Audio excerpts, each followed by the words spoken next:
Good morning, traders and investors. Dale Sogger, the Trader Boys. We have the markets down this morning. We just had the jobless claims release at 8:30 Eastern here, and not too bad of a report. Came in at 1.58 million, in the higher end of the consensus range here. So that's got the markets jumping around just a little right now. So you've got the S&P down 19 points, 0.61%. Nasdaq is not down as much, so it's kind of holding up. We got the Dow down 189 points, and then we got the Russell 2000 down almost 1% at 14 points there. Oil is holding its ground right now at 38.52, up slightly at 14 cents, and we've got the bonds up slightly right now. This is the 10-year Treasury note.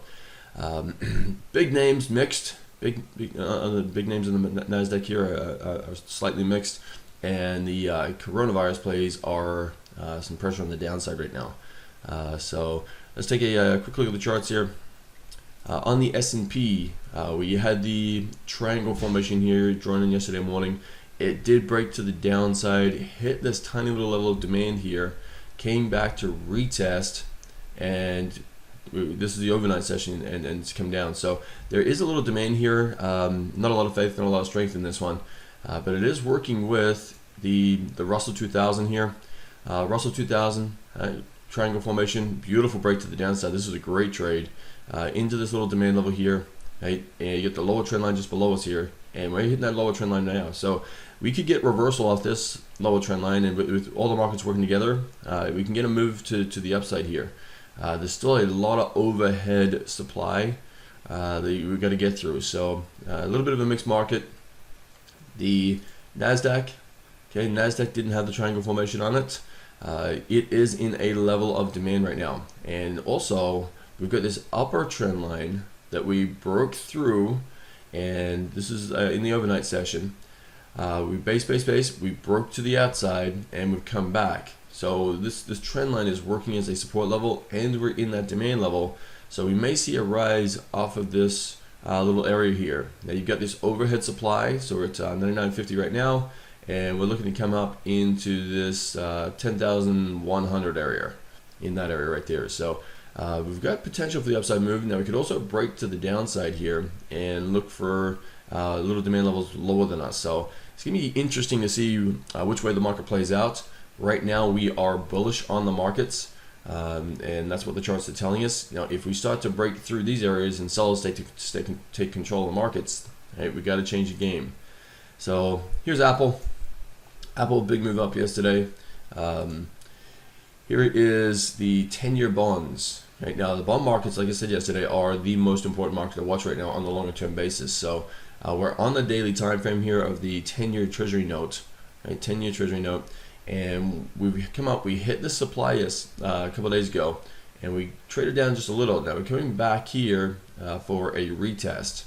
Now, if the bonds start to break, expect that the markets start to break with us. So we're coming into a point in time right now in the markets on a longer term basis where we've got to be alert, and we've got to be ready for a potential breakdown. So we can't make that conclusion just yet, but it is in the radar there.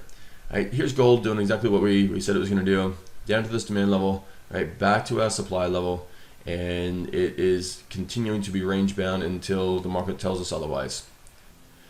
In the oil markets, we are into this supply area up here. This is on the daily time frame. We're into the supply area here. Let's break this down into the 1 hour time frame. On the 60-minute chart, we're still inside this triangle formation. Now, like we said yesterday, there's a higher percentage chance to break to the outside than the downside. We do have a supply zone on top of supply zone here. So there's a level on top of level right here. And that's what's creating the overhead pressure to the downside, is the unfilled institutional sell orders. We've been in here 3 times now, so we could get a breakout of the triangle, and also here we've traded up based a high base breakout, and that'll get us up into this $40 area market if that's the case. So that's the play we'd be looking for right now on oil, is the breakout to the upside. So we could take an entry right around the 38.80 and trade that through to about $40. Which would be a nice little day trade on oil.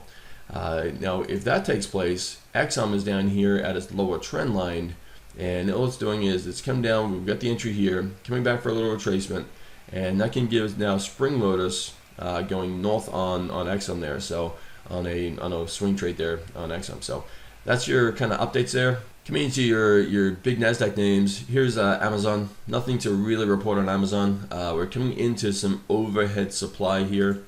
Let's see if you can sort of identify anything. I mean, not a great deal. You've got this little supply area here where we broke down. It's not a great supply area. It is providing pressure to the downside in here. So that's your update there on Amazon. Netflix. Okay, Netflix is into supply, and this supply area just worked to the penny yesterday on the shorter term basis. So here's your supply area. We touched that to the penny. We dropped away. Now we're coming right back into that area. So if we were to break this low here, that'll give you confirmation you can go short Netflix. We need the Nasdaq to break down to take that short. So this is not a trade that we've entered just yet. This is definitely something we have our eye on. We're a load of. I need the Nasdaq to break down, and I need this to break below this low here to take this entry.